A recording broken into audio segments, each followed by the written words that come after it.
forgive me, this is a little complex, but I want people to think about it carefully, because a lot has been put on the spike protein.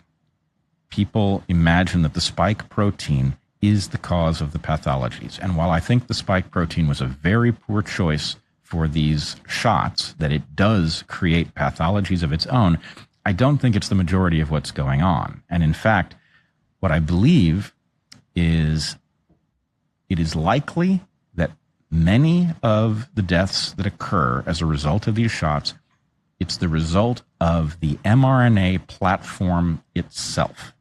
That anything you loaded onto that platform would produce many of these pathologies, because the platform itself is deeply flawed. And that matters a great deal, because one of the things, and I don't know what level in the explanation it serves, but one of the things that is true is that the COVID pandemic, whatever its nature was, from complete psyop to entirely biological, allowed the normalization of the mRNA platform being brought and used on the public with minimal testing, which made the flaws in the platform disappear.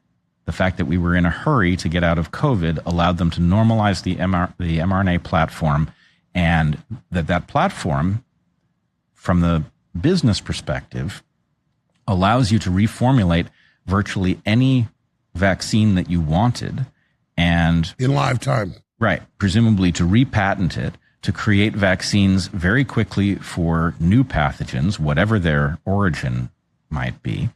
And what we in the public need to be aware of is that they haven't figured out how to solve the problem with it. So anytime they deploy it, we need to say no. So let me just describe a little bit about why that flaw exists. The mRNA message, this is a genetic message loaded into this platform, is surrounded by something called lipid nanoparticle. If those lipid nanoparticles stayed in your deltoid muscle, then their consequence would be localized. And although this consequence would be negative in your deltoid, it wouldn't be devastating to your health. But they, of course, don't stay in your deltoid, which we learned very early. They circulate around the body. And the problem is that lipid nanoparticle, lipid just means fat. And because like dissolves like, the fat on these tiny particles causes the mRNA to be absorbed into any cell they encounter. All of your cells are covered in a fat layer. So wherever these things circulate around the body, they get absorbed. And when they get absorbed, they trigger the cells that have taken them up to produce this protein. Now, this is the important part. Your immune system is built so that it recognizes any cell of yours that is producing a protein that you do not ordinarily make, and it targets that cell and destroys it. Like it's cancer. Like it's virally infected. Yeah. So basically, their mRNA shots are a pseudovirus. They infect cells, cause those cells to make this protein, and then the immune system treats them like they are virally infected cells and destroys them, which, if that happens in your liver, maybe it's not that serious. You can afford it.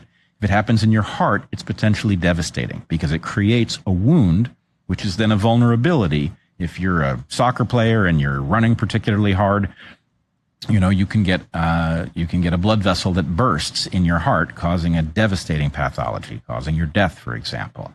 Right? This is a predictable consequence of a shot that has no ability to target which cells take it up, and therefore no ability to protect you from your own immune system destroying the cells that have taken it up and giving you a lethal wound.